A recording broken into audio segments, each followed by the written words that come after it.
Nos habíamos quedado en las clases anteriores en esto de ver cómo se había desarrollado la Edad Media y los conflictos ideológicos y cómo esos conflictos ideológicos terminaron desencadenando que la matemática viniera de Oriente y se asimilara en Europa por el lado económico. O sea, los comerciantes fueron los que vieron que era mucho más práctico el uso de los números indoarábigos que de los números que se usaban en la época medieval, que eran básicamente los números romanos, y el ábaco. Entonces, eh, se terminaron imponiendo por ese lado, por el lado de los comerciantes. Cuando los comerciantes lo empezaron a implementar casi masivamente, bueno, termina, por una cuestión de presión social, imponiéndose dentro de las universidades y siendo el lenguaje matemático de- generalizado, el oficial. Pero no sin resistencia, porque siempre, porque como el pensamiento natural humano es conservador, no me muevan nada del lugar, que así como estoy está todo bien. Y, y bueno, tuvo resistencia por el lado eh, de esta cuestión de, bueno, todos venían implementando el viejo sistema de numeración, ¿para qué me lo vas a cambiar si yo con esto estoy trabajando bien?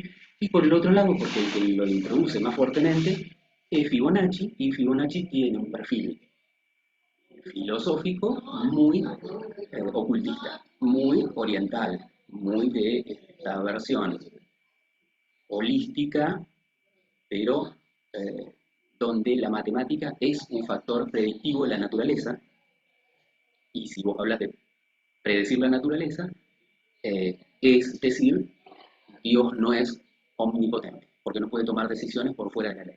Entonces, dentro de la iglesia hay dos sectores, un sector que dice, no, Dios tiene que tener la omnipotencia, y hay otro sector que dice, no, casualmente porque es omnipotente no tiene que cambiar nada, hizo leyes que funcionan perfecto y no tiene que hacer ningún retoque, ninguna modificación. Conflicto entre los patrísticos, con los escolásticos, y con un Guillermo de Ockham, que si bien arranca como escolástico, siguiendo la línea de Aristóteles, el pensamiento aristotélico, la filosofía aristotélica, eh, a medida que va creciendo como pensador, empieza a esbozar un criterio diferente a Aristóteles, en este sentido. Y lo hago notar a Guillermo de Ockham porque va a ser un poco quien, desde dentro de la iglesia, rompe con la escolástica, no por no creyente, pero simplemente plantea otra mirada filosófica de qué es, eh, cómo se compatibiliza la naturaleza con Dios. ¿Sí? Eh, Hasta ahora la versión aristotélica, ¿qué planteaba? Bueno, planteaba que las cosas tenían ánima, o sea, eran animadas, que todos eran seres, que los seres tenían atributos, que los atributos eran universales. Estoy diciendo muchas cosas juntas y como que armo un gran bochinche. Aristóteles planteaba que las cosas que existían eran seres, que existían en este mundo material. Los seres se distinguían por sus atributos. En especial los seres humanos, uno de los atributos que tenían era el de tener alma, o sea, de tener ánima, algo que te animaba, que te hacía moverte y tomar decisiones y todo lo demás. Las cosas vivas, de una manera. Las cosas vivas. Eh, pero esos atributos eran atributos universales. Eso quiere decir que en todo el universo esos atributos existían así, de esa forma. ¿Qué viene a plantear eh, Guillermo de Ockham? Guillermo de Ockham dice, no, en realidad los atributos es una creación humana. Existen, pero son una creación humana. ¿Cuál es la creación humana? Bueno, entonces, blanco. ¿Existe el blanco? ¿Yo alguna vez vi algo blanco? Entonces, bueno, pero existe a lo Platón, allá en el afuera de la caverna, en el mundo de las ideas de Dios, las ideas creadoras de Dios. Y Aristóteles no reniega de eso. O sea, Aristóteles dice, bueno, no, Dios se manifiesta en cuerpo y alma acá, en este mundo terrenal, no en una fuera de la caverna, pero pero eh, los atributos son universales.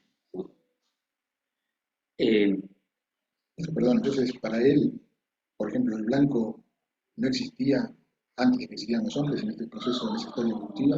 no, para Guillermo de Ockham, el blanco no es una existencia real en el sentido material de la cosa, o sea, no existe ni en el mundo de las ideas, Pero, digamos, por ejemplo, no es una creación que lo que, divina, por decirlo de alguna forma, ¿sí? O sea, no es una creación preexistente al hombre, ¿sí? claro, lo que no veo, por ejemplo, no sé, las cosas que existieron antes que los hombres, los dinosaurios, por ejemplo, o Bueno, y ahí vamos con esto. si eran grandes los atributos de un dinosaurio. Bueno, grande respecto de qué, Ujú. quién determina qué es grande. Y tomo la idea del blanco porque me parece que esos atributos son como más contundentes en esto. Como Es decir, más bueno, naturales, ¿no? Guillermo de Ockham lo que dice esto. Bueno, un papel es blanco. ¿Es totalmente blanco? No, bueno, en realidad, si uno lo mira muy de cerca, le nota las fibritas y nota que el color es un poco menos que el blanco que uno tiene como idea de blanco. Eh, Dices, bueno, no sé, la pared está pintada de blanco, sí, pero es blanco, pero después yo consigo otra marca de pintura y la pintás y es otro matiz de blanco.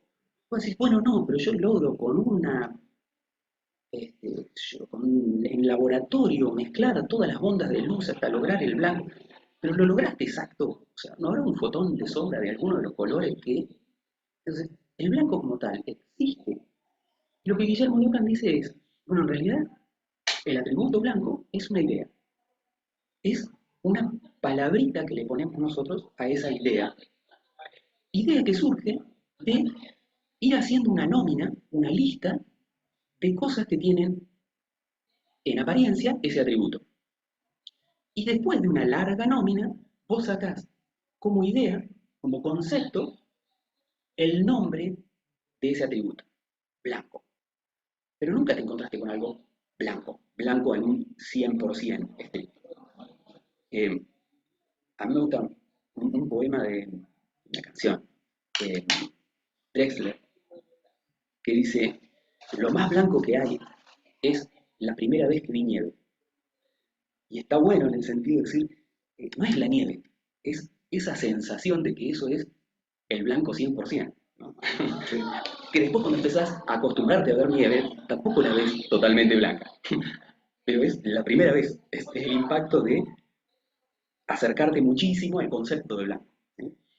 Eh, entonces, entonces, otros atributos grandes que decíamos, los dinosaurios son grandes, grandes respecto del hombre, entonces, que es el que mide, el que le da el atributo. Entonces, Bueno, pero, en base a la nómina, o al revés, o si estás queriendo clasificar microbios, pero que existía, por ejemplo, el número, un dinosaurio, dos dinosaurios.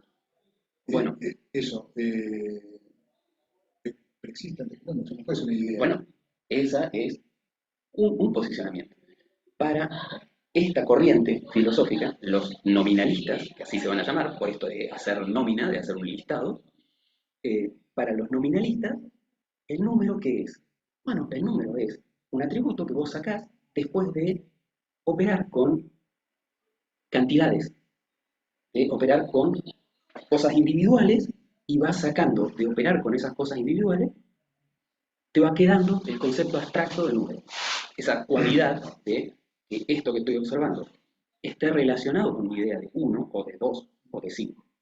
Pero es algo también aristotélico, entonces, o sea, porque es parte de las cosas y abstrae ideas. Claro, lo que pasa es que en la visión aristotélica, en las cosas estaba el atributo. O sea, Aristóteles que plantea que existen los universales. Los Claro, universales son los atributos claro, que son universales, que están ahí, claro. que no es una creación cultural. Y uno por la inteligencia de alguna manera los intelige a esas cosas Claro, que existen ahí. claro. Vos llegás a entender de qué se Exacto. trata esa cualidad Claro. universal y qué sé yo, Si yo no existo, la cosa seguiría existiendo. la cosa seguiría existiendo. Para Aristóteles. Guillermo de Ockham se sale de ese concepto y de hecho lo excomulgan de la iglesia, Claro, claro, sí, porque, sí. porque se va del concepto de la creación de Dios. Claro. O sea, el último conflicto de Guillermo de Ockham el último no, lo excomunican de la iglesia, el último conflicto es que le agarra peste bubónica, la peste negra, y se muere.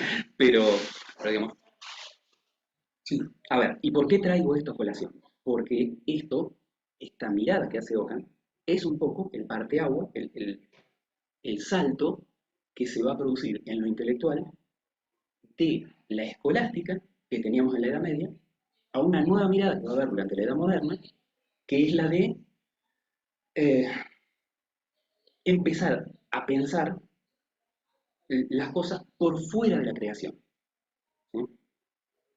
En esto de pensarlas como construcción cultural, ¿sí? Eh, Voy a decir algo más y me olvidé.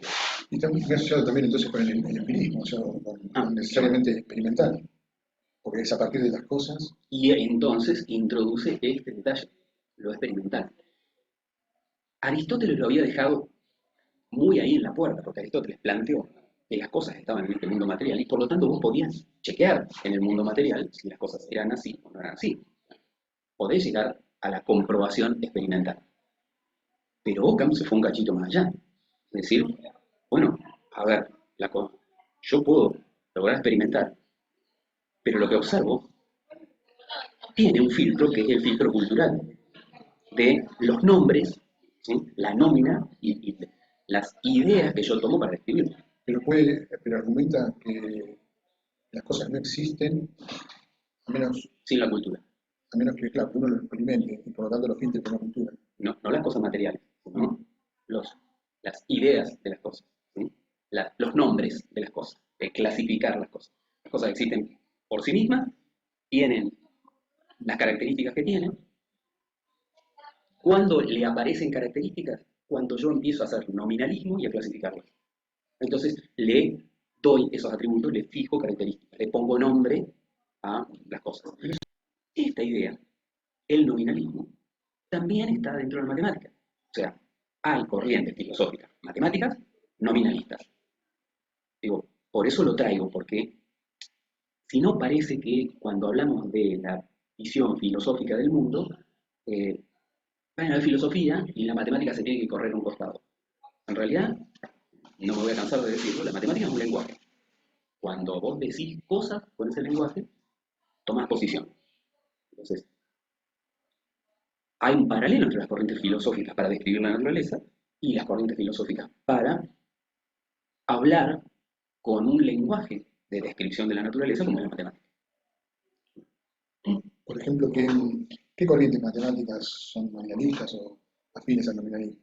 ¿Y cuáles a la escolástica también? Eh, son, son corrientes básicamente epistemológicas, o sea, no es que cuando vos eh, resolvés un teorema No, no, no. sos Sí, sí, sí. nominalista o no sos nominalista, pero, pero de hecho hay matemáticos que al hacer fundamentos de las matemáticas, Sí.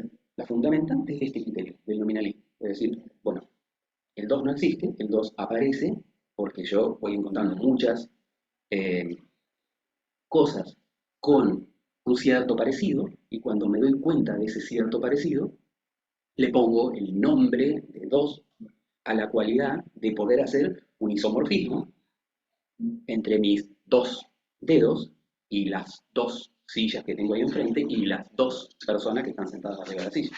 Entonces, es una mirada de por qué aparecen los números. Solo porque le encuentro el isomorfismo, o sea, en hacer la nómina cosas que se le parecen y ponerle una palabrita, 2. Y no porque el 2 exista como tal. Es una creación cultural que hice porque se me ocurrió poder hacer un isomorfismo. Y le puse nombre a esa cualidad. Digo, van a ver que hay corrientes filosóficas para todas las versiones que se te ocurran de cómo ver el universo. Y todas están muy fuertemente fundamentadas. O sea, no es que eh, un loquito trasnochado largó una teoría, que los debe haber, pero digo, acá tenemos grandes pensadores sosteniendo todas las corrientes y sosteniéndolas con unos fundamentos impresionantes, ¿no? Y podemos tener nombres así como referentes de una Del y otra. nominalismo. Sí. Lo vamos a ver Ah, bien. al final, Y también de las variantes no nominalistas porque a o. esta altura, por ejemplo, todavía no hay ningún matemático nominalista. Claro. Pero Pero cuando lleguemos al final, o sea, Pero todos los anteriores, a la pongámosle, edad actual, ¿m? Pitágoras y demás, Y desde bueno, esta perspectiva se podría considerar que no eran no, nominalistas. no eran nominalistas. Hasta este momento, Entonces, bueno, era digamos, romperse que hasta este momento toda la filosofía griega, bueno, toda la matemática griega, básicamente era intuicionista, ¿sí? O sea, intuía cómo debía ser el mundo de las ideas, una mirada muy platónica del asunto. Eh, Aparece un Aristóteles que, eh, que sostiene lo que después se transforma en la Edad Media como la mirada escolástica, esto de los universales, existen los universales, son atributos que están acá, en el mundo material, y por lo tanto los números son atributos que tienen las cosas. Eh, y después un Guillermo de Ockham que rompe con esto. Volvemos a la línea de tiempo para ver dónde estamos parados ahora.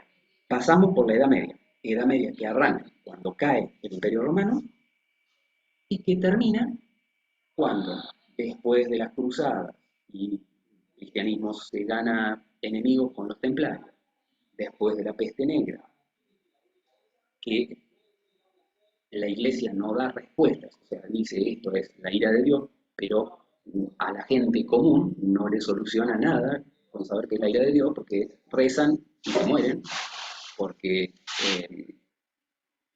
comen hojas de Biblia para curarse y se mueren, porque la misma eh, ciencia médica de la época, con los cuatro fluidos y qué sé yo, tampoco le da soluciones, o sea, hacerse sangrías y lavajes y todo lo demás, no solucionaba la peste negra. Entonces, la sociedad, que además está diezmada, todavía encima descree de todo. Si eso le agregas que por estar diezmada te quedaste sin trabajadores en los campos, te encontrás con que ahora la economía de los reinos ya no depende de los feudos, porque no hay nadie que los trabaje. Empiezan a tener muy pocas ganancias los feudos. Para colmo, en ese momento, todavía encima, el Islam ya había tomado todo el mar Mediterráneo, no se podía navegar por el mar Mediterráneo, no se podía comerciar por el mar Mediterráneo, y una solución la trae Colón diciendo, bueno, intentemos por el otro lado, salgamos hacia el oeste a ver qué pasa. Colón descubre América, el comercio crece en el sentido de que va a ser el que les va a salvar la economía a los reinos, pero decrecen los feudos. Por lo tanto, los nobles, que antes eran importantes porque traían capital al reino, ahora dejaron de ser importantes.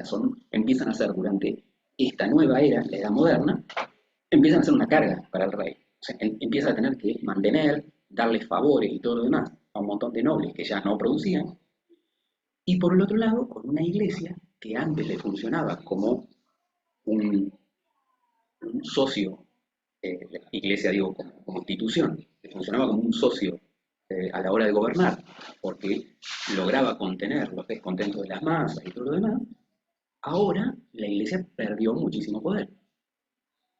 Y entonces no es casual que durante toda la edad moderna lo que veamos es la aparición de una ciencia y de una matemática desprendida de la mirada anterior, que era la de estar íntimamente relacionada con la idea de Dios. Edad moderna, que comienza con esto de la llegada de Colón a América, el comercio con América y con el África, y que va a terminar cuando. Bueno, va a terminar cuando los comerciantes empiecen a adquirir poder, empiezan a tener cada vez más capital, empiecen a hacer negocios cada vez más grandes y empiecen a necesitar o pretender eh, dejar de ser burguesía o comerciantes o capitalistas de un reino para comenzar a ser multinacionales. O sea, poder comerciar con cualquier lado de acuerdo a cómo me convenga a mí y no al rey. Cuando vos tenés esas pretensiones, el rey te molesta. Entonces vienen todas unas movidas muy por lo bajo, burguesías en todo el mundo que empiezan a financiar revoluciones, Y la Edad Moderna se termina con la Revolución Francesa en 1789. Se pone como hito la Revolución Francesa porque, bueno, porque fue como la más, digamos, el show más grande, pero en realidad en 1776 está la Revolución Norteamericana, o sea, un tiempo antes, y en 1810 tenemos la nuestra. O sea, empiezan a explotar revoluciones en todo el mundo con un interés muy particular, y es, ahora podemos comerciar sin que un rey nos marque cómo. Y no es también, o sea, viste la clásica, de alguna manera también, explicación política o geopolítica del asunto, que se trataba de alguna manera de los intereses anglosajones contra los intereses hispánicos. Sí, sí, O sea, finalmente eran revoluciones alentadas por Inglaterra y Francia todas fueron contra alentadas. España, más que una cuestión, te diría, Sí, sí, sí. religiosa o sociológica también, La Revolución sino Francesa, política, o sí, sea, la política Revolución nacionalista. Francesa también fue Claro, alentada por los ingleses, por hubo eso, capitales ingleses ahí claro. para solventar que el pueblo tuviera armas y tuviera alimento mientras peleaba en lugar de producir. Claro, Este, sí, sí, sí, Inglaterra estuvo atrás de todo eso, y Inglaterra y la Amazonía inglesa, claro, digamos, sí. toda una organización de poder económico. Pero digo, más que a lo mejor la idea de que, bueno, ahí se empieza el poder de la burguesía full, digamos, completa, Mm, desprendiéndose de los reyes, es la vieja historia clásica de naciones, naciones contra naciones y no estratos sociológicos. Cuando nosotros hacemos esta división, obviamente es una división con una mirada ideológica, que es la de decir, bueno, a ver, veníamos con reinos que eh, se sustentaban con feudalismo, o sea, con explotación del campesino, y pasamos a un modelo con reinos con comercio, y de donde saca sus ganancias y mueve su economía es a través del comercio. Y después, siguiente etapa, pasamos a no reinos, o sea, destituir a los reyes, o por lo menos en algunos lugares dejarlos a un costado, o sea, esta cosa de el rey reina pero no gobierna, entonces creamos un parlamento con un primer ministro que es el que hace toda Sí, sí. la gestión de gobierno, y el rey se dedica a hacer sociales, Todo digamos. un dispositivo institucional que garantice el poder de los comerciantes. Exacto. O sea, es un cambio. El pasar de la edad moderna a la edad contemporánea, ahí, Revolución Francesa y todas las demás revoluciones, es a que la toma de decisiones de las conveniencias políticas de hacer o dejar de hacer determinadas cosas quede en manos muy disimuladamente, porque digo, se crea esta institución democrática que es la República, ¿no? Se le da los tres, eh, Tiene tres poderes sí, se divide en independientes. tres poderes independientes y todo lo demás, pero poderes independientes que por ese momento estaban elegidos por la burguesía.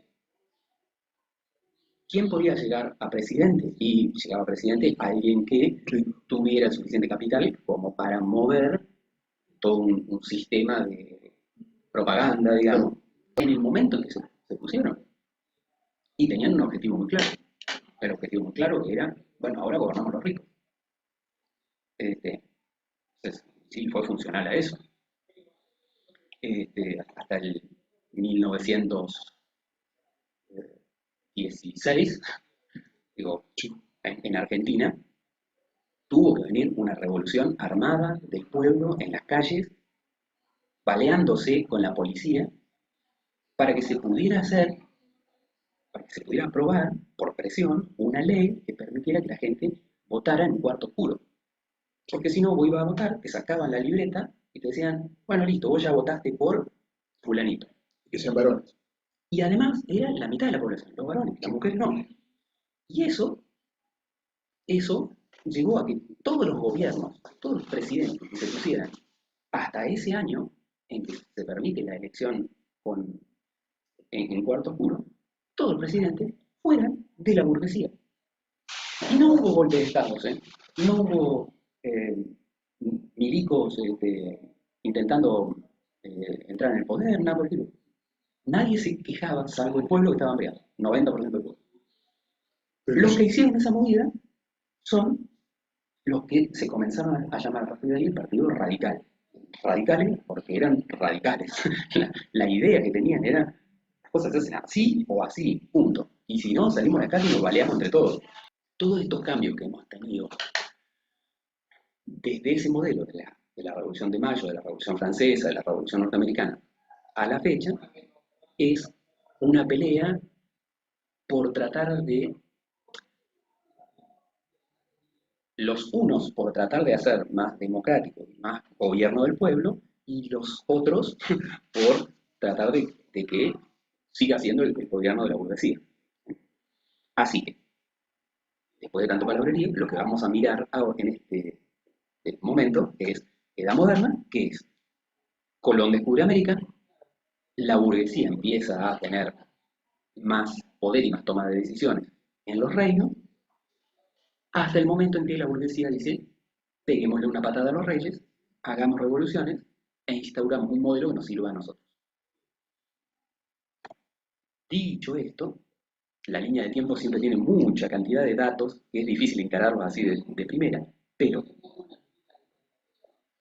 veníamos de una Edad Media con lo que se conoce como el oscurantismo, esta cosa de decir, la ciencia tenía que estar oculta, porque si no la pasaba mal, porque no era la mirada oficial de la época, y eh, a partir del descubrimiento de América, más o menos, no es la fecha del descubrimiento de América, no es que ese día todo empezó a cambiar de forma de pensar, empieza a ocurrir esto que se llama renacimiento. ¿En qué sentido? Ya teníamos, así como un anticipo de estas formas nuevas de mirar la realidad como las de Guillermo de Ockham. Pero a todo el descreimiento en la ciencia antigua y en la religión, ahora se le suma que viene un Colón de los viajes a América y te aparece con que hay una tierra que no estaba contada en la creación de los 7 días, en la Biblia. Con que hay animales que no estaban dentro de los que vos creías que era la versión terminada del mundo. Eh, y no estoy diciendo con esto que no sea explicable desde lo religioso, sino que desde el sentido común, popular, de golpe decís, upa, todo lo que yo creía que era el mundo así cerradito y Sí, completo, de golpe, esto es un bloqueo, digo, es como si ahora descubriéramos que existen los extraterrestres realmente y los veamos. Sabemos sí, dónde viven, en fin. o que tuviéramos una comprobación de que realmente el criterio de la caverna de Platón existe. O sea, es decir, bueno, ¿qué tal si hoy inventaras una máquina en donde te pudieras salir del cuerpo y ver la Matrix desde afuera? Uy, madre, digo, ¿no? Y esto era un poco una cosa así, era decir, a ver, todo lo que creía que era el mundo terminado, no, no, es un cachito, qué sé yo, cuánto más es el mundo. Y esto es, y lo digo, a nivel popular, porque nosotros estuvimos viendo que ya había planos, que ya se sabía el tamaño de la Tierra, que ya se sabía que esto que estábamos, donde estábamos habitando era un cachito, que no era el todo, y sabíamos cuánto más faltaba por descubrir. Independientemente de que para el 1000 los vikingos ya habían descubierto una parte, para el 1300 los chinos también, que andaban un montón de mapas circulando por ahí.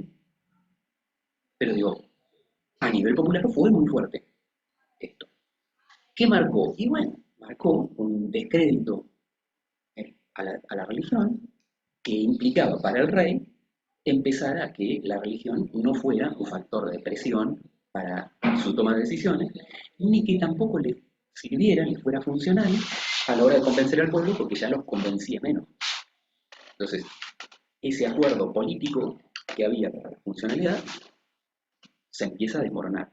Eso permite que quienes hasta ese momento eran ciencia oculta se empiecen a animar a hacer menos oculta la ciencia que hacen. Entonces, a hacer afirmaciones que hasta ese momento no se atrevían a hacer.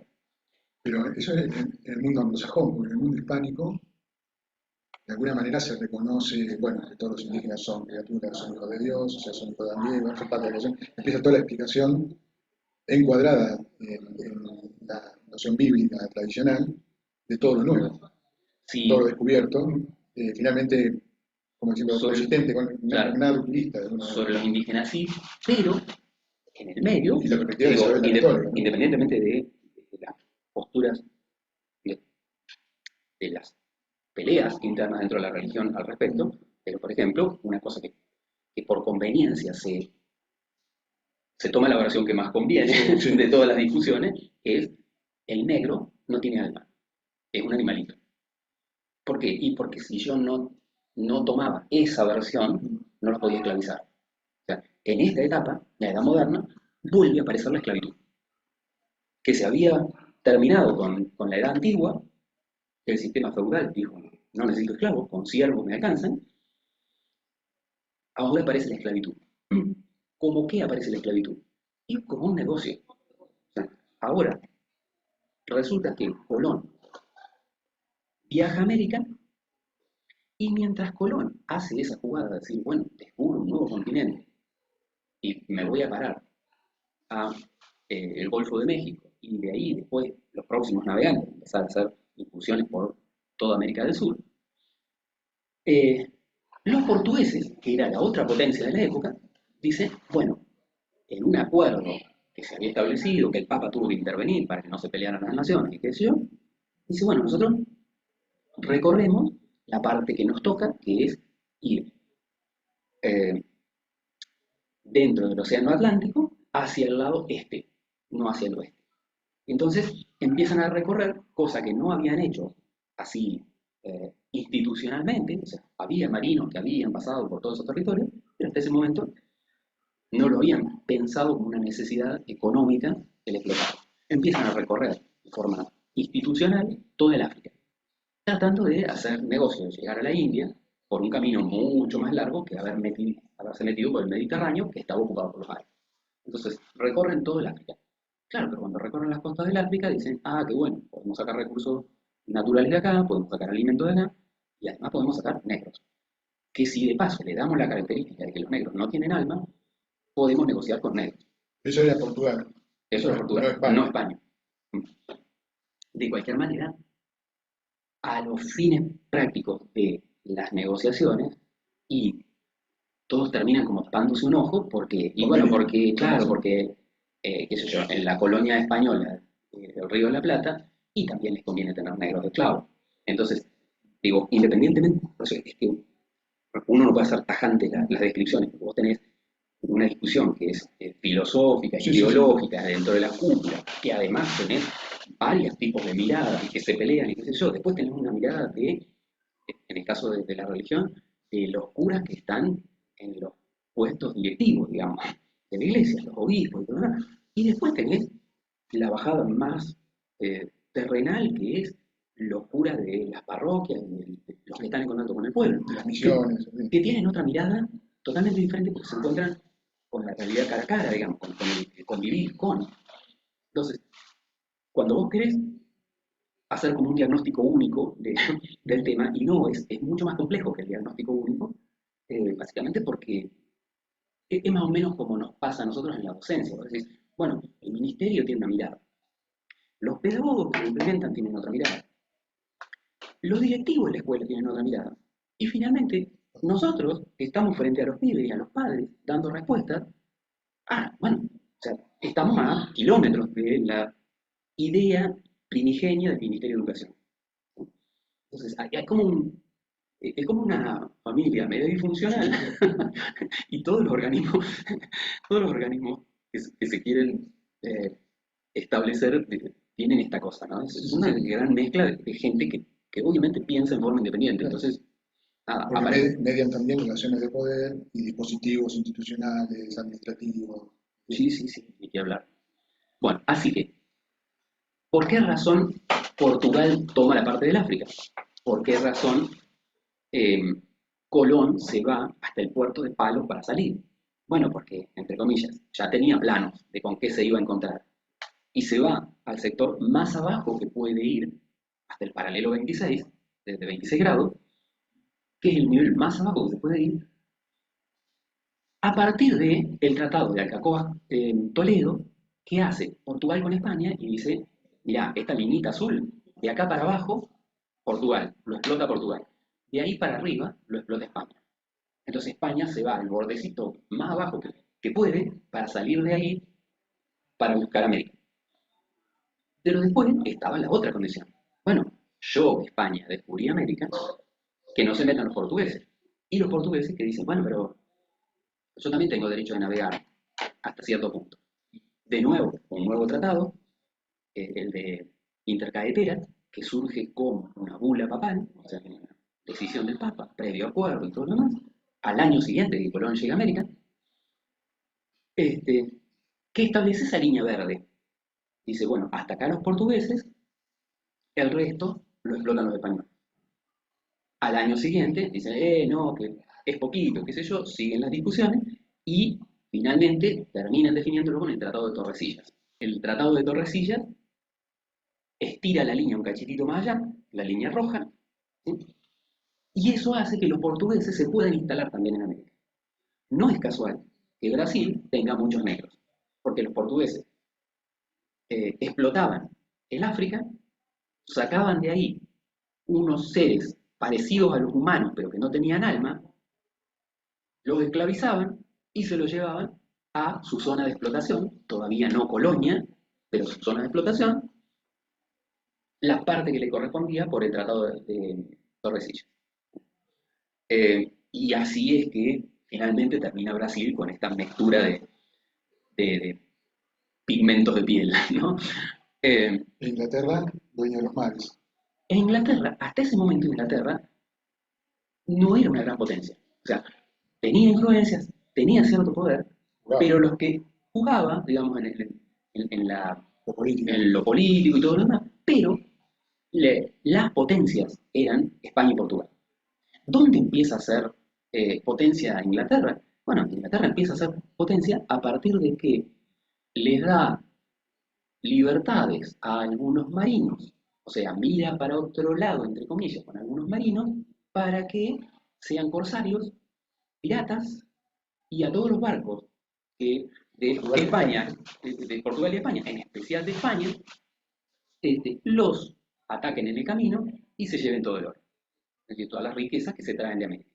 A partir de ahí, Inglaterra empieza a acumular mucha riqueza y a partir de que empieza a acumular mucha riqueza, empieza a ser la que marca la cancha de la toma de decisiones en lo que va a ser la política de esta nueva etapa de la Edad Moderna. Eh, bueno, en esto de la organización de clases sociales, teníamos la vieja estructura de clases sociales que teníamos durante la Edad Media, pero ahora el grupito de los comerciantes, los banqueros, los prestamistas, que antes estaban en una subclase inferior, ¿sí?, de servidumbre, ahora empiezan a tomar poder y acceden a clases sociales como las que tienen los nobles y como las que tienen el- los cleros de alto rango. Por eso le puse una flechita al costado subiendo. Pero eso es lo que pasa en Europa. Cuando te vas a, a América, donde se han instalado los grupos de explotación y después finalmente se terminan instalando como colonias, o sea, como algo así como una sucursal de, de los reinos españoles y portugueses, eh, aparecen nuevas clases sociales. ¿Cuáles son las nuevas clases sociales? Y bueno, tenés los españoles, españoles que vinieron de España y que nacieron en España. Pero ya los que nacieron en América ya no son tan españoles, o sea, son criollos. Tienen un rango inferior. Esto hasta el día de la fecha sigue sucediendo, no con España, pero sí con Inglaterra. O sea, vos podés ser ciudadano inglés nacido en el exilio, pero no tenés el mismo rango, el mismo prestigio, los mismos favores del Estado que si naces en la propia Inglaterra. Pero después todavía encima estaba con que esos españoles y esos criollos tenían relaciones con los indios, con los negros, y entonces empiezan a surgir un montón de otras variantes como los mulatos, como los zambos, ¿sí? Zambo es cuando es la mezcla de indio y negro. Claro, uno empieza después a decirle criollo a todos los nacidos acá. Todo el mestizaje, claro. Claro, nacidos acá y vos lo ves con traje típico y decís, este es criollo. Y vos le ves que el cutis es oscuro, que no sé qué, y entonces vos decís, bueno, toda la mezcolanza que surjan, que no sean españoles puros, todo criollo. Claro. Bien, en realidad Un ellos turco. no, ellos hacían escalitas, escalitas de todo con todo. ¿Sí? Entonces no es lo mismo el mestizo que el criollo, que el mulato, que el sambo, que todo lo demás. Con lo que aparece esta nueva variedad que son, bueno, los indios para la servidumbre, pero los negros que no tienen alma, esclavos. Mayormente, la mayor cantidad de esclavos se da en la zona de Brasil, porque es territorio portugués, pero acá también hay esclavos. Y de hecho, a nosotros no nos quedaron negros, o sea, nuestra sociedad es blanquita, entre comillas, porque cuando tuvimos las guerras, las distintas guerras emancipadoras y todo lo demás, eh, cuando iba un San Martín a pedirle que los hijos de los españoles o los hijos de los criollos se enrolaran en el ejército, las familias pudientes que decían, no, te doy a cambio de que no te lleves a mi hijo, te doy 4 negros.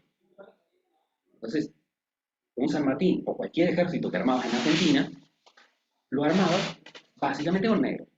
Y como los negros eran los que te sobraban, y como nadie los iba a reclamar, esos iban en la primera fila. Eran la carne de cañón, eran los primeros que se recibían los balazos. Entonces, por eso también terminamos siendo todos muy blanquitos de este lado, ¿no? ¿Por qué? Porque lo- en la práctica los usamos como seres sin alma, en materia descartable. En el medio de todo ese proceso, eh, algunas corrientes de la religión acompañaron a los conquistadores españoles con la idea de predicar el Evangelio y todo lo demás. Entre ellos, eh, los jesuitas. Jesuitas, una corriente religiosa, corregime si me mando alguna, una corriente religiosa que tenía muy claro que lo que tenía que hacer era, bueno, transmitir la idea de Dios, todo lo demás, pero transmitir cultura. O sea, no concebían eh, un creyente sin conocimiento. España empieza a instalar sus colonias, entre ellas las colonias del Alto Perú, y los jesuitas desde la colonia del Alto Perú empiezan a bajar por los ríos y terminan desembocando en lo que hoy es Misiones, que se llama Misiones por las misiones jesuíticas, y armando una agrupación de indios de esa zona, convirtiéndolos al cristianismo. Solo convirtiéndolos al cristianismo. Así de fácil es la cosa. No, bueno, en realidad el acuerdo con la corona española era que armaran reservaciones. ¿Y qué es una reservación? Bueno, un lugar donde vos dejás indios de reserva para explotarlos después. O sea, no necesito tantos indios para trabajar, armemos un lugar de reserva, los guardamos ahí. El tema es que los misioneros empiezan a enseñarles a leer y escribir, enseñarles ciencia, y en esa zona, los indios, junto con los curas misioneros, son los primeros que en América, en toda América, hacen los primeros telescopios, hacen las primeras cartas celestes de la ubicación de las estrellas en el cielo, americanas, porque hasta ahora todas las cartas venían hechas con observaciones desde Europa. Los indios en las misiones jesuitas empiezan a manejar tecnología de primer nivel. Entre ellas, fabrican la primera imprenta de tipos móviles. O sea, la de Gutenberg. Bueno, una similar la fabrican acá, en las misiones jesuíticas. Algo similar estaban haciendo en China. El detalle es que el imperio chino se empieza a quejar por esta avanzada. Y los españoles también se empiezan a quejar porque los misioneros jesuitas no quieren largar a los indios, porque dicen, no, que los maltratan. Claro, porque además promovían el independentismo, o sea, el comunitarismo y el independentismo. Por eso alentaban los cabildos y todo lo que sea, digamos, gobiernos comunales, es decir, absolutamente, digamos, contrarios a la corona, ¿Qué, a los intereses de la corona qué española. empieza a pasar? Pelea, pelea, digamos, presiones del reino de España al papado. Y el papado en un momento le suelta la mano a los jesuitas y dice, bueno, vuélvanse a casa. Cuando le dicen vuélvanse a casa, la mayoría de los jesuitas se resisten. Algunos vuelven, otros se resisten. Y cuando se resisten, los españoles ya tenían el ok y los intentan invadir. Se arman ahí guerra re áspera. Todos esos puntitos rojos que ustedes ven ahí son todas misiones jesuíticas, o sea, no eran tres gatos locos perdidos en el medio de la selva, eran muchísimas. Y al punto tal que cuando los españoles quieren invadir a las misiones jesuíticas, tienen que pedirle ayuda a la colonia portuguesa, a lo que hoy sería Brasil. Y donde ustedes ven las dos flechitas, la verde y la naranja, es el lugar por el que encaran los dos ejércitos, el español y el portugués, para tratar de conquistar. Finalmente terminan arrasando con todo. Pero en el medio de eso, la colonia portuguesa se toma más atributos, toma más territorio que lo que había determinado el Tratado de Tordesillas, por lo que Brasil después se termina extendiendo como república a un territorio mucho más amplio que tenía permitido Portugal en su momento. Y hay que ver también que eso, los ingleses jugaron mucho ahí también, precisamente para influir en la corona española, para que precisamente se liberara de los jesuitas. No tanto quizá por las cuestiones estas, sino porque precisamente querían libre navegabilidad de los ríos Sí, y sí, de alguna manera explotar todos los recursos que estaban ahí en esa zona, ¿no? hasta ese momento los ingleses trabajaban con la estrategia de los navegantes libres. O sea, no era Inglaterra que se estaba metiendo en el comercio de España. Era un navegante libre, terribles piratas, que comerciaban, pero que después, para blanquear lo que comerciaban, terminaban negociando con la corona inglesa, que sí comerciaba con estos navegantes libres. Entonces, había como toda una política básicamente encubierta a través bueno, nosotros no fuimos, pero, pero estos muchachos a nosotros nos caen re bien, así que con ellos sí negociamos.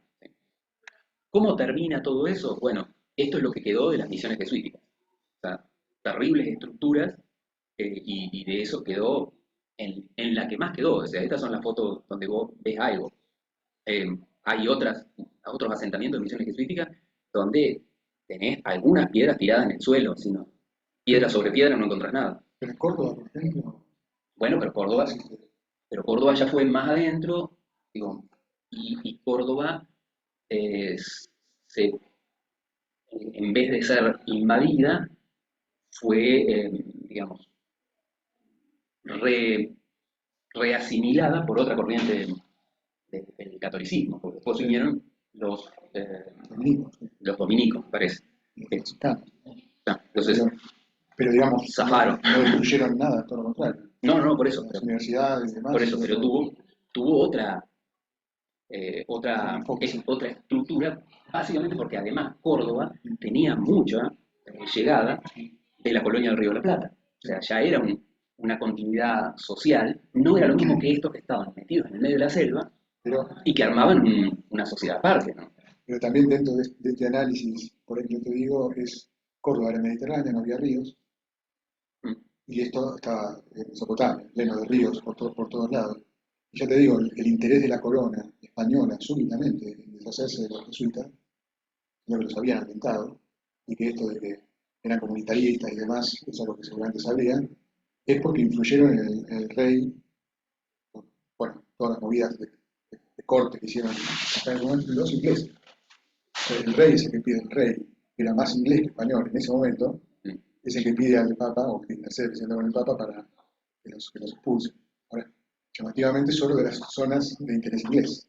Sí, sí, sí, a ver, son movidas políticas, o sea, de interés y punto. Eh, bueno, esto es lo que nos queda en Argentina, lo que era la no Argentina, porque todavía no tenía el nombre de Argentina, pero digamos, es lo que manejaba la colonia del Río de la Plata.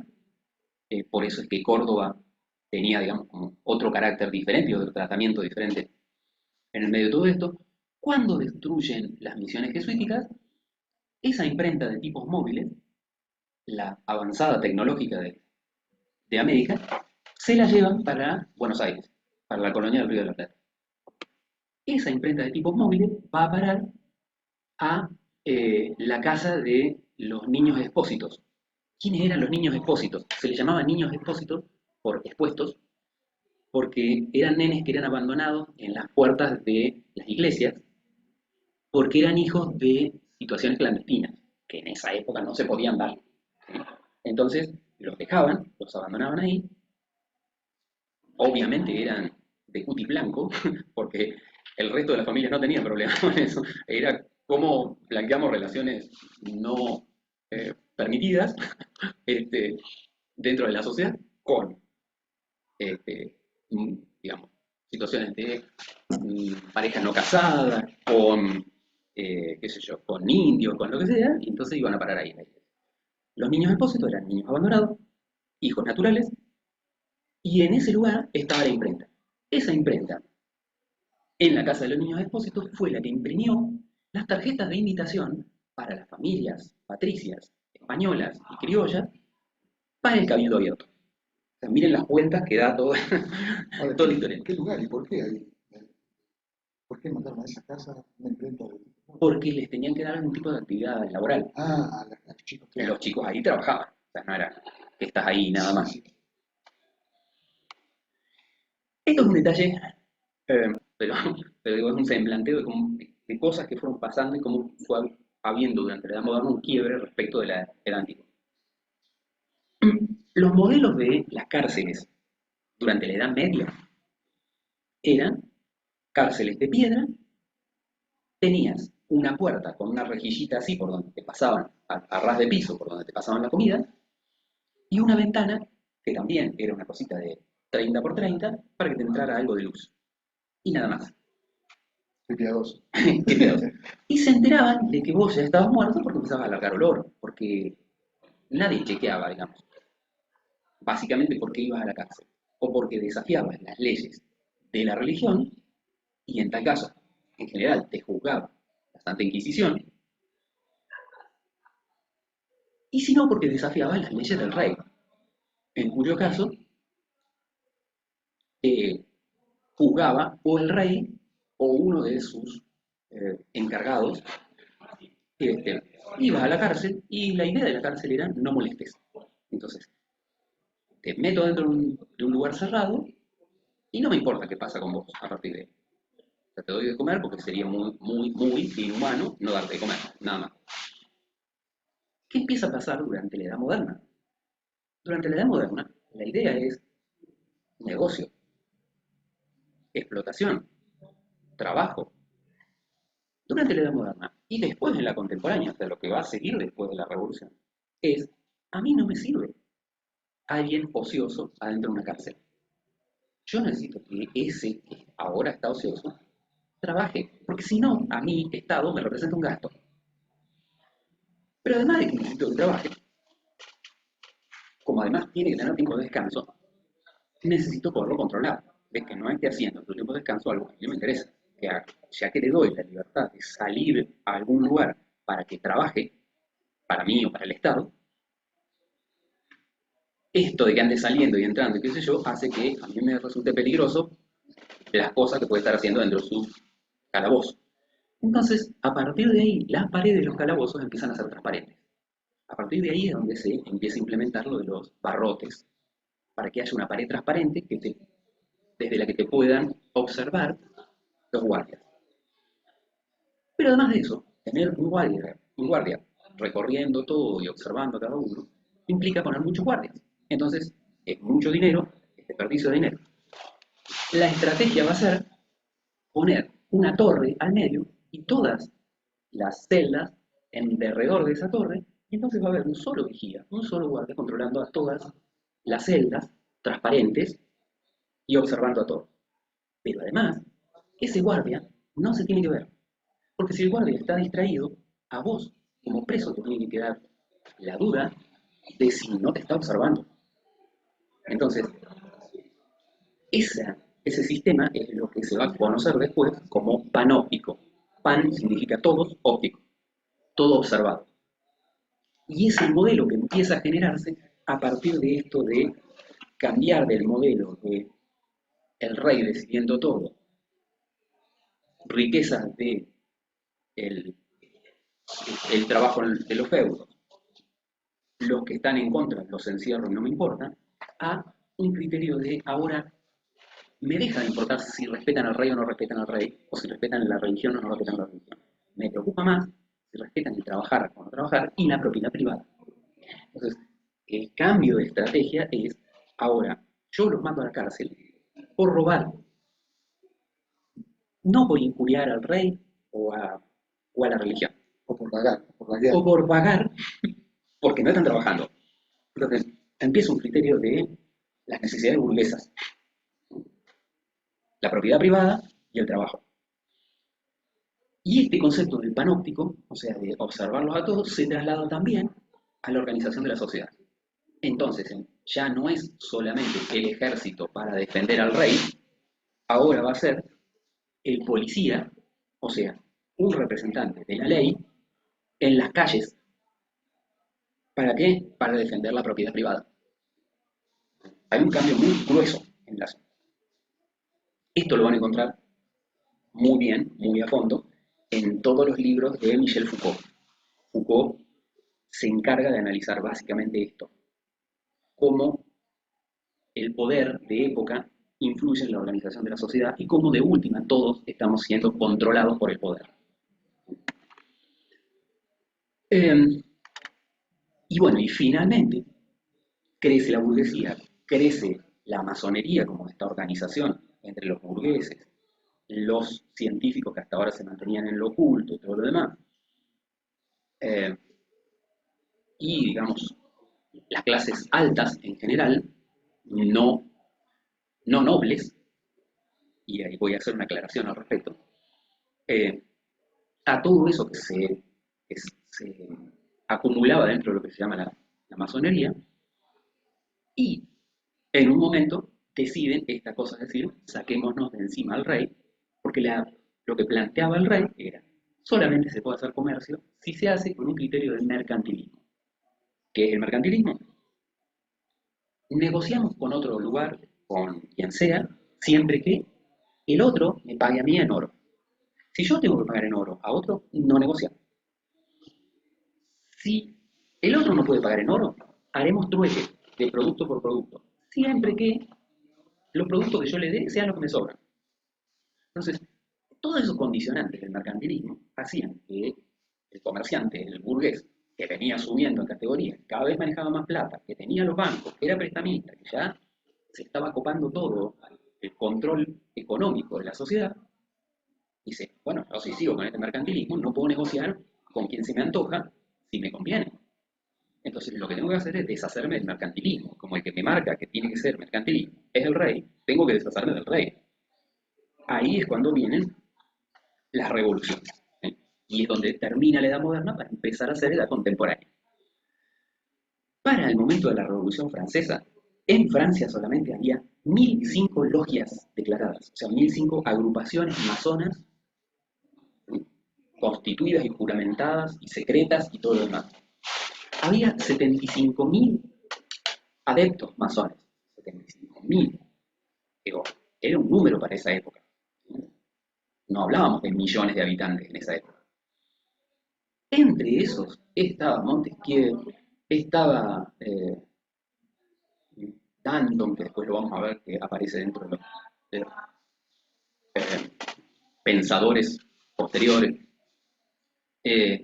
Marat, qué sé yo, un montón de personajes para tomar contacto. Después vamos a ver un detallecito de eso. O sea, los que generan lo que se llama la primera revolución industrial son un grupo de masones eh, ingleses, que se reúnen estrictamente para generar los cambios de la revolución industrial. O sea, estaba Watt con el motor a vapor, estaba, bueno, creo que Danton, no sé si era, pero bueno, hay un fabricante de jabones porque la idea era no cometer el error de la peste negra y introducir la limpieza en la gente. Estaba el inventor de la soda, porque la soda era una estrategia para poder hacer viajes de larga duración sin que el agua se pudriera. La soda se conserva el agua, el ponerle dióxido de carbono adentro del agua. Así que digo, no es casual que aparezca todo esto en el medio. Así que digo, esta masonería va a ser la que pegue el salto y que pasemos de edad moderna a edad contemporánea. Pasemos de reyes a república. Acá nos empezamos a meter Perdón, más. y de mercantilismo a qué? Y de mercantilismo a libre mercado, liberalismo. Liberalismo original, ¿sí? O sea, cuando la revolución, yo bueno, acá no lo cité, lo hago más adelante, pero lo comento, en 1875, un pensador de la economía, un economista, que es Adam Smith, escribe un libro que se llama La riqueza de las naciones. ¿Qué plantea en el libro La riqueza de las naciones? Bueno, plantea que eh, la mejor forma para que las naciones tengan riqueza es, un discurso que estamos escuchando en esta época, es que los comerciantes operen libremente sin el peso de todo el mercantilismo, ¿no? O sea, que no haya nadie que les regule la comercialización. ¿Por qué? Porque la comercialización se va a regular sola. ¿Cómo es esto de regularse sola? Dice, bueno, si hay dos comerciantes y uno produce a un precio muy caro, bueno, toda la gente le va a ir a comprar al otro comerciante porque produce un precio muy barato, o más barato que el primero. Y entonces, como este se va a quedar sin venta, va a bajar el precio para que le compren a él. La gente le va a venir a comprar a él y el otro comerciante va a bajar el precio para que le compren al otro y empieza una disputa del mercado y los precios van a bajar tanto como les sea posible a los dos comerciantes para que le compren a ellos. Esto en la práctica nunca sucedió. Lo que pasó es que los dos comerciantes no son tontos y dicen, bueno, Hablemos, hablemos, charlemos. charlemos. O sea, ¿vos qué producís? Caramelo y chupetines. Poné los caramelos recontra caros y los chupetines solo caros. ¿Sí? Yo pongo los chupetines recontra caros y los caramelos solo caros. Los dos vendemos un producto caro al precio que nos interesa venderlo. A vos te compran chupetines, a mí me compran caramelos y los dos felices. Y estamos obteniendo mucha diferencia en las ganancias, o sea que ganamos los dos. Eso es lo que se conoce como la cartelización, y eso es lo que ha sucedido desde Adam Smith, o sea, desde 1875 hasta la fecha. Con el detalle que a partir de que se publica ese libro, 1875, claro, todas las burguesías lo ven como el manual de operaciones. Entonces, en 1876, al año siguiente, Revolución Norteamericana. ¿Eh? ¿De quién se independiza? De Inglaterra. ¿Quiénes ponen la plata para independizarse de Inglaterra? Los burgueses ingleses, que instalan sus negocios en Norteamérica y hacen buenos negocios en Norteamérica, aunque tengan capitales en Inglaterra. Y en Argentina también. Y Mayo. claro, y después la Revolución Francesa, porque y bueno, también queremos hacer buenos negocios en Francia. Y la Revolución en Argentina también. Y de hecho la Revolución en Argentina tuvo un montón de disputas. ¿Por qué? Y porque los que nosotros conocemos como los Patriotas. patriotas de Mayo, entre otras cosas, peleaban porque el Estado tuviera como si fuera el sistema de control para que no se cartelice todo. Entonces, sí, bueno, el Estado es el que regula los valores, el Estado regula qué se exporta, qué se importa, es el que está interesado en el beneficio comunitario de toda la sociedad. Como contrapartida de eso, vos lo tenías a Saavedra, que comillas lo tuvieron que poner porque era el jefe del ejército español, o lo ponían de presidente de la primera junta, o tenían que enfrentarse al ejército español, entonces negociaron. Y después lo tenía a Rivadavia, lo tenía a Urquiza, y digo, a Sarmiento, a Roca, toda esa camada vino con el modelo de Adam Smith, o sea, con el de que el mercado regule, ¿sí? Y pro ingleses. Y pro inglés, que obviamente venía a partir de los intereses de Inglaterra de, bueno, genial, vos en tu república tenés eh, los capitalistas nacionales, digamos, que hacen su negocito, pero a su vez que rinden cuentas a un capitalismo internacional que en ese momento representado por Inglaterra. ¿Eh? Entonces, ese modelo, pese a los esfuerzos de un San Martín, de un Belgrano, de un Moreno, Larrea y todos estos muchachos, terminaron controlando el funcionamiento del país. Eh, pero bueno, eso va a ser ya en la edad contemporánea. Eso es el comienzo del sistema de república, la edad contemporánea, la que tuvimos hasta hace un tiempito atrás. Así que digo, eh, durante la Edad Moderna, básicamente es una búsqueda de hacer buenos negocios, pero siempre bajo la tutela del rey, ¿sí? El rey era el que marcaba qué se puede y qué no se puede hacer. ¿Qué pasa con los matemáticos de la época? Bueno, toda la primera etapa de los matemáticos básicamente está muy ligada al comercio, obviamente, porque de eso se trató que Colón saliera a buscar nuevos territorios. Entonces, ahí tenés bueno, puse en la línea de tiempo a Piero de la Francesca, eh, que por ejemplo se dedica a trigonometría y geometría euclidiana, con la idea de que, bueno, navegar, no tenés ninguna referencia que no sea mirar las estrellas. Tenés la referencia de eh, poder usar brújula, pero ya habíamos hablado en otras oportunidades que la brújula tiene un inconveniente, que la brújula no apunta para el norte geográfico. Entonces, a medida que vos te vas corriendo, te vas moviendo sobre el- la esfera terrestre, la brújula va teniendo diferentes eh, desviaciones y por lo tanto nunca tener una referencia fija de cuán corrido está lo que está apuntando la brújula del polo norte verdadero. Entonces, es como muy difícil hacerlo desde ese lugar. La técnica más común que usaban, o sea, se apoyaban también en el sistema de brújula, del campo magnético, pero básicamente aprovechaban las noches para mirar las estrellas. Y ubicando las estrellas y con trigonometría podían determinar en qué lugar del planeta estaban. Entonces, desde el punto de vista matemático, ¿qué tenías que hacer? Y bueno, contribuir a un mejor, eh, más fácil manejo de la trigonometría, digamos, reglitas mnemotécnicas más sencillas, agilizarles el trabajo a los navegantes. Eh, Luca Pacioli, otro cura franciscano, eh, se dedicó al cálculo de probabilidades. Y vos decís, ¿y eso qué tiene que ver con el cálculo de probabilidades? Acuérdense que el cálculo de probabilidades está ligado, por ejemplo, a las reproducciones. Está ligado a la factibilidad de que se te mueran en el camino. Está ligado a la factibilidad de que con desde, seguros, con seguros también, que eran bueno, desde que saliste hasta que llegara, tuvieras la misma demanda de los productos que estás comerciando. Entonces, el cálculo de probabilidad y de estadísticas ligado, obviamente, era muy importante para hacer negocios sin tener desperdicios. ¿Sí? Eh, o sea, imagínate que vos embarcás porque te pidieron 50 esclavos.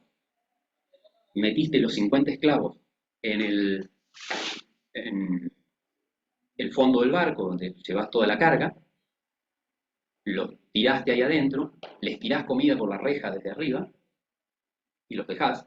Pero claro, no les diste la oportunidad de que tuvieran un baño, no les diste la oportunidad de que se lavaran, ni le diste medicamentos, ni nada. Y cuando llegás a puerto, te encontrás con que esos personajes tienen olor a negro. Hoy en día se sigue usando ese término, olor a negro. Y viene casualmente de que cuando salían de los buches de los barcos, obviamente no habían podido higienizarse durante 2 meses de viaje. Entonces, eh, todos los desperdicios de la comida, de su higiene personal y todo lo demás, todo eso estaba mezclado ahí abajo. Y sobrevivía el que tenía muchas defensas, porque los demás se morían de alguna enfermedad en el camino. Eso se calculaba, porque era una pérdida económica, nada más. Convenía tenerlos encerrados ahí porque de esa forma no se te sublevaban, no te molestaban ni nada. Y llegabas a puerto. Entonces esas cosas también se calculaban. Eh, bueno, Tartaglia, como matemático, también estuvo resolviendo ecuaciones de tercer grado, el cálculo de trayectoria de proyectiles. Obviamente porque en el medio de los viajes también tenías el problema de eh, tener que defenderte de los piratas y de todo lo demás, o sea, seguía esta cosa de la pelea, y entonces, digo, fíjense cómo la matemática se dedicó a darles herramientas teóricas para esto que estaba pasando, que era eh, comerciemos y saquemos plata de donde más podamos. Eh, Blas Pascal, por ejemplo, inventa una calculadora mecánica con engranajecitos, eh, conocidas como las pascalinas. Eh, ¿Qué le pasaba a las pascalinas? Hizo algunos mangos don Pascal con eso, pero todavía no había buena calidad para hacer engranajes y no había buena calidad en los metales. Eh, y entonces a medida que las ibas usando para sacar cuentas con esas pascalinas, se te iban gastando los engranajes y te dejaba de funcionar la calculadora.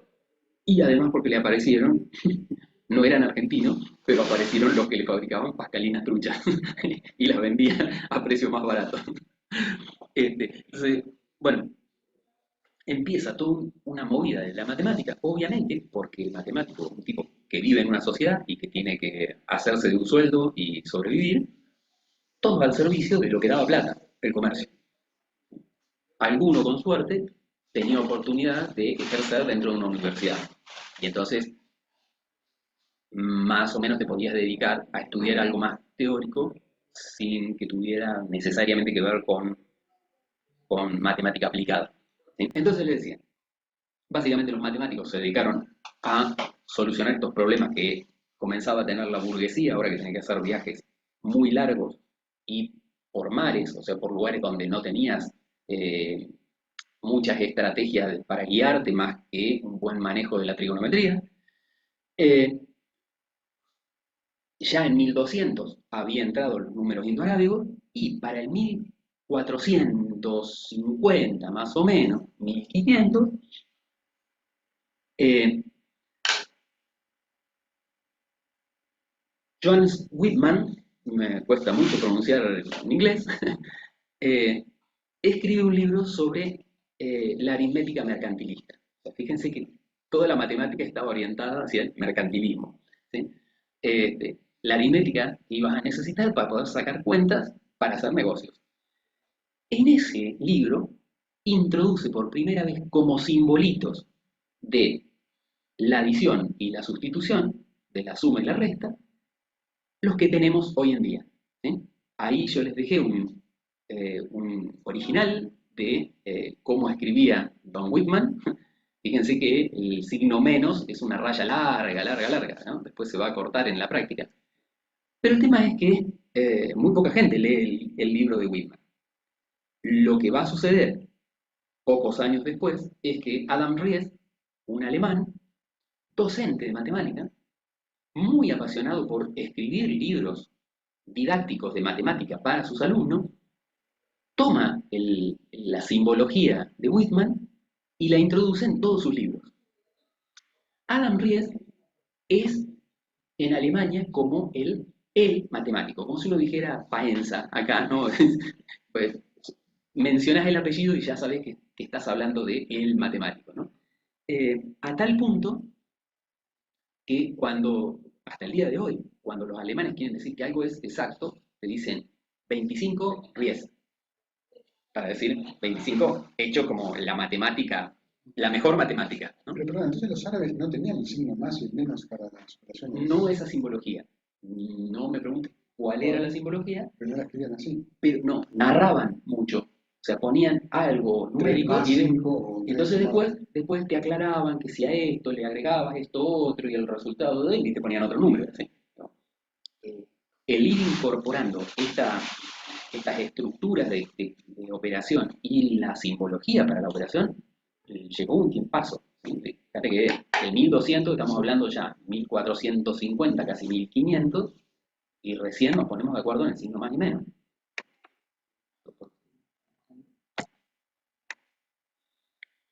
Eh, Robert Decor es el que introduce el signo igual. Es un personajísimo porque era de la iglesia anglicana. Como era un creyente anglicano, ¿quién era el malo de la película? El Papa. Entonces, eh, es anecdótico porque además de usar la matemática e incorporar, además de la suma y la resta que ya había introducido Ries, fíjense que ya anda por el 1550 este personaje, 50 años más habían pasado.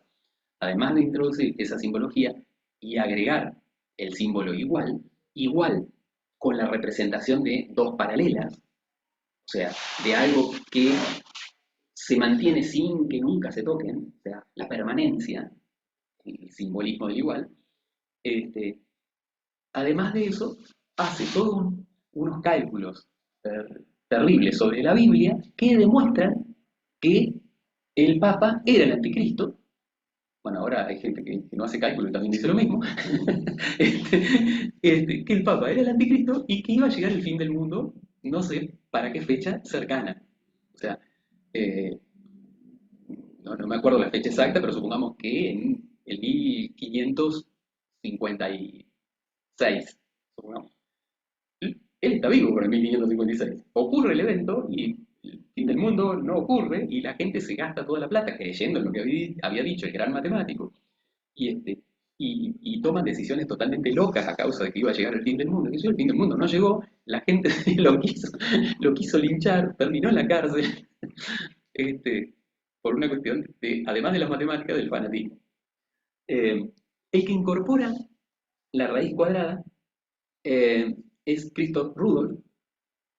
Christoph Rudolph, eh, en sus libros, él dice que toma el símbolo de la R como raíz. ¿Y por qué raíz? Radis. ¿Sí? ¿Por qué radis como término para esa operación matemática? Porque en realidad lo que estás haciendo matemáticamente es ir a la raíz. O sea, vos buscás del número 9 cuál es la raíz de ese número, el que lo originó. El 9 surgió porque multiplicaste 3 por 3. Entonces, cuando vos estás haciendo raíz, estás buscando el origen, la raíz del número 9. ¿Y por qué elige la operación, digamos, la operación de multiplicar, No, no, como evolutiva y no la de suma, por ejemplo? no, no. En el sentido, cuando haces suma, tenés otra cosa que es la adición, ¿sí? Y cumple otra finalidad. Claro, Él, cuando plantea esto de la raíz, es pero, porque vos, a ver, pero podría haber inventado, digamos, raíz de sí, 8, porque viene de 4, porque 4 más 4. sí, probablemente a eso ya le habían puesto el nombre de más. Pero el tema de que fuera la raíz en esto de la búsqueda del origen, ¿sí? Y fíjense que después termina siendo como muy degenerado el simbolito, pero en realidad el símbolo de la raíz es una R minúscula. Y en su momento, él, para raíces que no sean la obvia, que es la raíz cuadrada, la más simple, para las raíces cúbicas, cuartas, qué sé yo, es seguirle metiendo subidas y bajadas a la R. ¿Sí? Fíjense que la raíz cúbica, en la parte de abajo, la versión original de la raíz cúbica es una R con muchas patitas, con 3 patitas para ser exacto. Eh, Como eso después cuando se va a generalizar, imagínate que tenés que poner una raíz 28, sería un disparate ponerte a hacer todas las patitas y contarlas, termina optándose por poner el numerito al costado, pero el símbolo de la R minúscula queda. Esa es la justificación que tiene Rudolf en su libro, que en realidad es la búsqueda de la raíz, y por eso le pone R. Las malas lenguas dicen, le puso R por su apellido, Rudolf, para Demasiado permanecer en la historia. demasiado ego. Por el ego. Este, eh, con el tema de la potencia, la búsqueda de escribir la potencia arranca un simbolito que representara eh, Algo. el agregado que vos tenías que poner con los préstamos, con los pagos, con lo que sea. O a vos te prestaban 5 y resulta que después ese 5, si no lo pagabas antes del mes, pasaban a ser 7. Y si no lo pagabas antes del mes siguiente, se te incrementaba sobre el 7, no sobre los 5. Y si no lo pagabas a esos 9, se te incrementaba sobre los 9 y ya pasaban a ser 12 y así, ¿no? O sea, entonces, eh, Regiomontanos establece dos ideas. Por un lado, el res, que es la cosa sería nuestra variable x, y el census, que es census, la traducción es el tributo, la valoración extra que tenés que poner. Y la valoración extra en realidad es qué tan potenciado está esa cosa, o sea, el número, para saber cuánto tenés que pagar. ¿No? La potencia, la potencia, la potencia, la potencia. Este, A partir de eso, que es básicamente una noción eh, de la matemática para el comercio, ¿sí? Para el pago de tributos o de intereses o lo que sea, es que aparece la idea de usar la potencia. El simbolito va a venir mucho después, pero se pierde en la historia. No se sabe cuándo se incorporó lo de la potencia, como poner la X con el numerito arriba. Por esa época todavía eran discursivos. La matemática tenía mucho de lo que no puedo, eh, sobre lo que no tengo un lenguaje matemático estricto, lo charlo abajo. El census cuadrado de X. Claro, este, que de última nosotros lo seguimos haciendo. Digo, cuando hacemos matemática, vos podés laburar en lo que se llama lenguaje objeto o en metalenguaje. Lenguaje objeto es estrictamente usar el lenguaje de la matemática.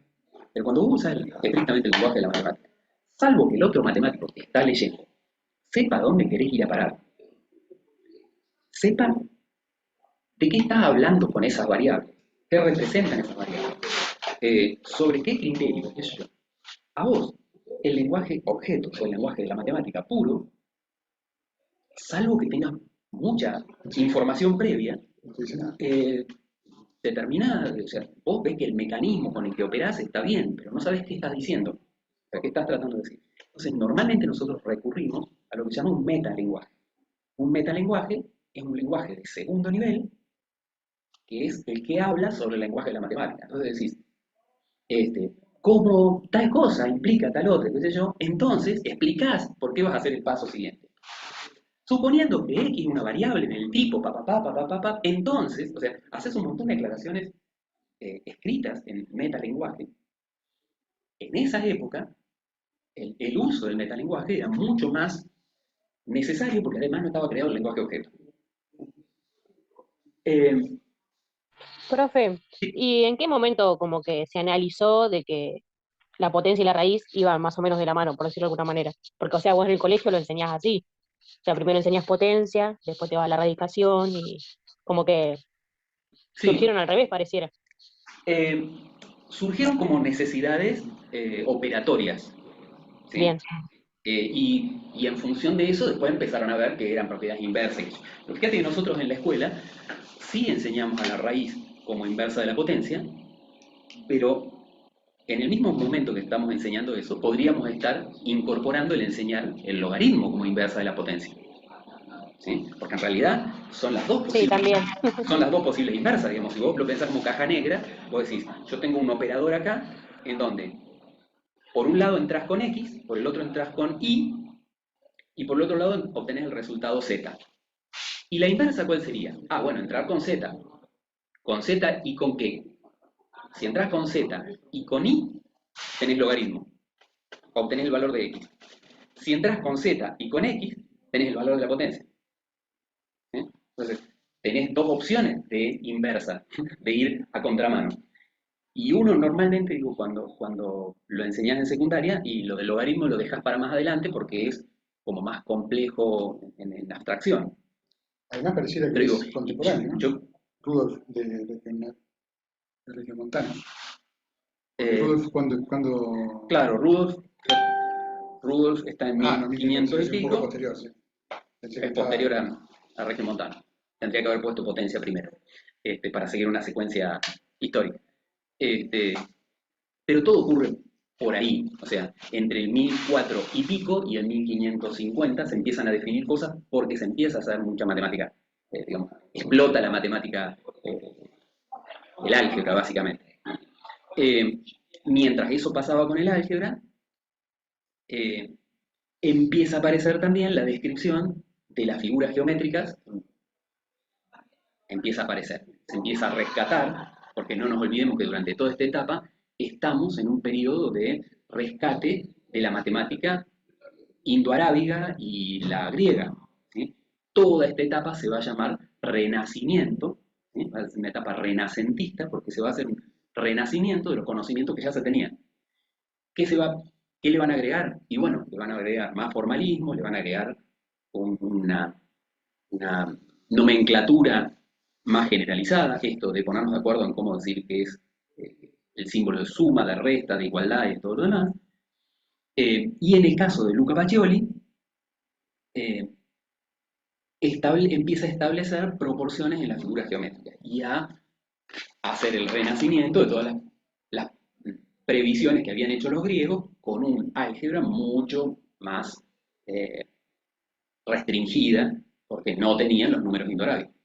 Eh, lo anecdótico interesante del tema es que el libro que larga Luca Pacioli, La Divina Proporción, todas esas ilustraciones de figuras geométricas que ustedes ven ahí atrás, están hechas por Leonardo da Vinci. O sea, miren cómo todos estos muchachos se conectaban todos con todos, se pasaban data, laburaban juntos. eh, digamos, era una comunidad científica, aunque uno los ve en la historia como personajes aislados, ¿no?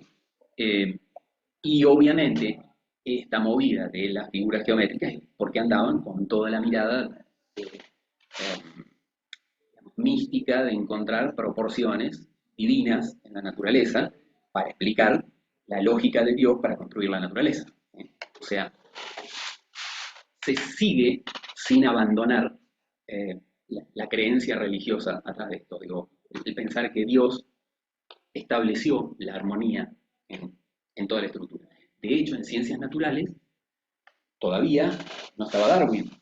Entonces todavía permanecía la idea de que la naturaleza había sido construida por Dios en base a que sea buena, que es los atributos de Dios, Bella. y si no, bella. Entonces, eso es lo que se conoce como la filosofía natural. Claro, tenía algunas cosas donde fallaba el modelo. Digo, ¿cómo es que si es bella y buena, hay abejas o avispas que pican y dejan las larvas dentro de los caracoles y se crían dentro de los caracoles y terminan reventándose los caracoles y matando a eh, al receptor de las larvas para sobrevivir? Entonces, bueno, hasta dónde es justo la naturaleza y toda una discusión filosófica sobre ese modelo. Digo, pero todavía se sigue con esta concepción de la matemática sigue siendo un lenguaje para explicar a Dios. Cuento todo esto porque esto va a ser durante el Renacimiento. Va a llegar un momento en el que se ponga en discusión esto de si seguimos haciendo renacer el viejo conocimiento de los griegos y de los árabes, o pateamos el tablero y empezamos a construir algo nuevo desde la racionalidad pura. ¿Eh? A esa nueva etapa donde se patea el tablero es a lo que se conoce como la ilustración o el iluminismo. ¿Sí? Thomas Harriot, que, eh, que no estaba muy ligado a las matemáticas, sí era matemático, pero incorpora los signos de mayor y menor, ¿sí? Pero se dedica básicamente más a la etnografía y a hacer mapas de regiones y todo lo demás. Entonces empiezan a aparecerle esta idea de la necesidad, no de la exactitud de la matemática, sino mostrar que hay algunas cosas que son más grandes que y otras son más chicas que, y empieza a incorporar este símbolo que es intuitivo, digamos, el lado que está más grandote es el lado más grande que el que está más chiquito, que es más chiquito. y solamente eso. Eh, bueno, con Michel Stephen, también un luterano y también también otro que determina que el Papa es el anticristo y qué sé yo, pero zafa un poco porque en su caso es juzgado, pero no linchado como el otro, este termina en la cárcel y nada más. Y es el que incorpora la simbología de la potencia, en principio, como la multiplicación, o sea, poniendo A por A por A por A por A, sin el simbolito por en el medio, o sea, acumulando A's, en el caso de que sea potencia, que después va a ser traducido igual que la raíz, o sea, si el cuento es, repito muchas veces la A, para cuando sea potencia 25, me voy a volver loco contando la A, termino haciendo esto de ponerle un numerito indicando de cuántas veces, y termina siendo la potencia que nosotros conocemos. Pero bueno, todos estos muchachos, etapa entre el 1450, más o menos, 1550, son los que sistematizan el lenguaje del álgebra, por lo menos el lenguaje básico del álgebra. Se habían introducido los números en el 1200, para el 1500 ya teníamos un lenguaje más pulido y publicado en libros. ¿Sí? Además de hacer todo esto que me pedía el mercantilismo de la época, que era contribuir desde la matemática a darle soluciones a la economía, ¿sí? Y al comercio. Lo dejamos ahí. Para la próxima vemos cómo explota esto de pasar del renacimiento de las ideas viejas a la ilustración o la iluminación de la mente a través de la razón, ¿sí? Y cómo le influye esto a la matemática.